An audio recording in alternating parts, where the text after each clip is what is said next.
While I could jump into the animation tools and explain the settings, I know some of you are new to animation as a whole. So I'll be explaining the concept of animation while showing you guys how the timeline works. The timeline is how the software interprets time in our scene. It is the foundation of how animation works in Blender. It provides simple tools for navigating, editing, and viewing the frames of our animation. To start off, let's see what happens when we hover our mouse over the 3D viewport and press spacebar. As you can see, our timeline starts moving, visualizing the passage of time within our 3D scene. Spacebar is the hotkey that allows us to play our animation back whenever we want to see it in action. We can also press the play button at the bottom here. Now, to showcase exactly what the timeline does, let's try to make a quick bounce animation with our cube here. Except instead of a cube, let's use a ball. So let's delete this cube with the delete key or X hotkey, and then use the add menu to bring in a UV sphere. I'm also going to right-click it and select Shade Smooth.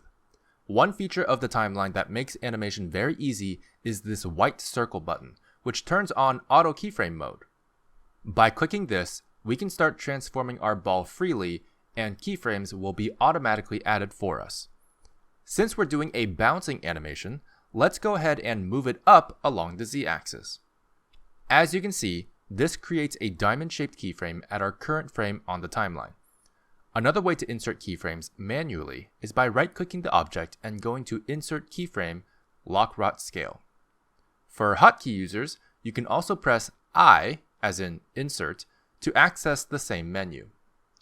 Now, in order to create an animation, we need at least two keyframes, one for the starting position and one for an ending position.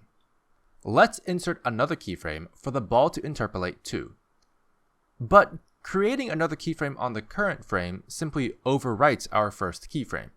So we're going to want to move our current frame to a later frame in the timeline first. How do we do that? Well, to go to a specific frame, you can actually change your current frame manually here. But there are a few more options. We can also left-click drag the top bar of the timeline where the frame numbers are labeled to scrub through to a specific frame, or hold Alt and use the scroll wheel. Now with this, we can move our current frame to frame 10 and move our ball again to insert another keyframe. But where should we move our ball? Well, since it's supposed to be bouncing, let's bring it back to the ground for this frame.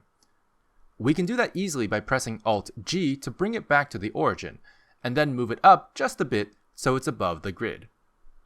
Great! As you can see, we have automatically inserted a new keyframe on frame 10 as well. Since we have two keyframes now, in theory, our ball should be animated. And at this point, you might be interested to see what that looks like. As we tried earlier, we can press spacebar to play the animation. So let's do that. But for some reason, there isn't any movement for our ball. That's because the play button starts playing your animation from your current frame, and our animation starts at the beginning. As you can see, once your current frame reaches the end of the frame range, your playback will loop back to the start frame and continue playing. Nice, it does look like we have a basic downwards motion. But I really don't like waiting that long to see it loop, so let's adjust the loop region. To do that, we can edit our start and end frames of our playback range on the right of the timeline here. This playback range is marked by the dark gray regions before and after the start and end frames respectively. Let's bring our end frame down to frame 40. This makes our loop region appear a bit too small, but we can actually zoom in to our timeline with the scroll wheel. If you need to also pan your timeline, simply middle-click drag, or hold Ctrl and use your scroll wheel. Nice, now we can continue animating. Real quick, let's add two more keyframes to finish our bounce animation. I'm going to add a keyframe on frame 15 where the ball bounces up just slightly. This is going to be like a really heavy bowling ball or something, so it won't bounce very high. Then on frame 20, we'll simply want the ball to be on the ground again. We can insert a new keyframe and try to eyeball it. However, that's not super efficient since we'll be doing the same pose twice. And it won't even be exactly the same. So let's delete that frame 20 keyframe real quick. To delete keyframes, simply select them, right-click for a context menu, and select Delete Keyframes. You can also simply press X or the delete key. So to copy a keyframe from another frame, in this case frame 10, we can actually duplicate the keyframe on frame 10 and drag it over to frame 20. To do this, you can simply select the keyframe we want to copy, right-click for a context menu, and select Duplicate. Then move the duplicated keyframe to frame 20 and left-click to confirm. For hotkey users, you can press Shift-D. Let's play back our animation now to see our masterpiece. Well, it's got the right poses, but it isn't really bouncing, but rather just moving up and down. How do we fix this? Well, by default, Blender interpolates the keyframe poses with an ease in and ease out motion, slowly transitioning the velocity of the object between poses. This is usually great, but for us it's working against our goals. In our case, we want the ball to be moving the fastest when it hits the ground. Luckily, Blender allows us to change different aspects of the interpolation curve to fix issues like this very easily. To make the bounces sharper and more sudden, we can simply select the keyframes at frame 10 and frame 20 and select the handle type from our right-click context menu. What is handle type? Well, we'll go over handle types in more detail in the graph editor and dope sheet videos.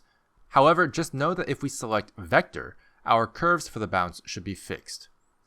For hotkey users, you can also press V to bring up the handle type menu.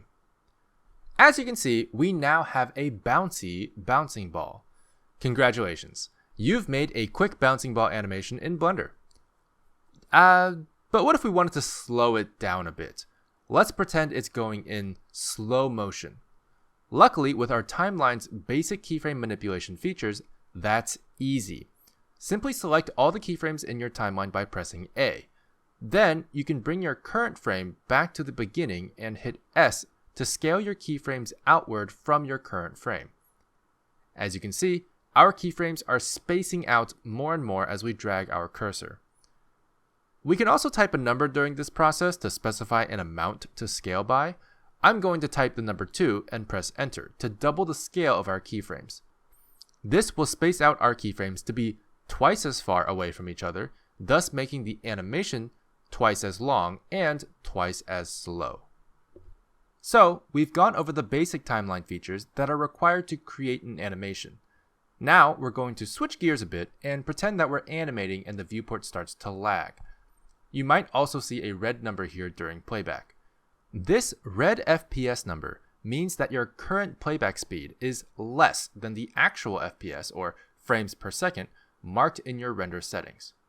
There will be cases like this where our scene is so heavy that our playback won't be able to keep up. This will mess up a lot of our timing and speed, as we might end up rendering and find out the actual playback FPS is much faster. To solve this, we'll want to go to the playback options on the left side of the timeline. Open this menu by left-clicking and go to the No Sync drop-down menu. By default, No Sync simply means that Blender is prioritizing displaying every frame in the viewport instead of prioritizing playing the animation back in real time.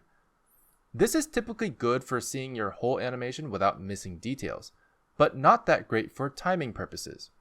If you want your FPS and your playback speed to synchronize, even at the cost of dropping a few frames here and there, you'll want to change this from no sync to frame dropping. Once you've done this, you'll notice that when you play your animation back, the viewport will still have a red FPS number, but it will be skipping frames now and then, so that the position of your current frame matches where your current frame would be if your playback FPS was real time. If you're wondering what AV Sync is, it stands for Audio Visual Sync, and its functionality is very much the same.